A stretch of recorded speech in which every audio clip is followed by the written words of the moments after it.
好，來繼續來看雲林高溪鄉公所舉辦着兒童節的活動，特別安排爬樹仔的體驗，甲人體骹球的對抗賽，邀請到國小6年的學生來參加。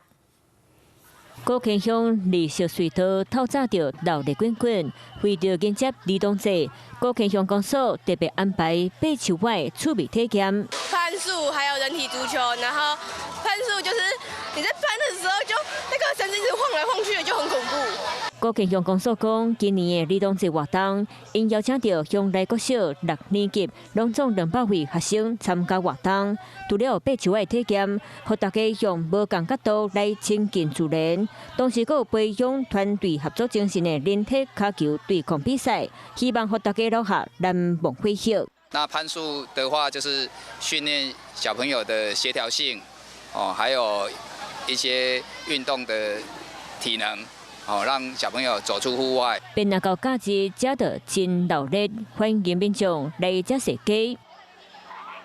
Hello， 我是林純佩，想要掌握最及時的新聞資訊或是體壇動態嗎？趕快按讚、訂閱、開啟小鈴鐺，鎖定華視新聞的 YouTube 頻道。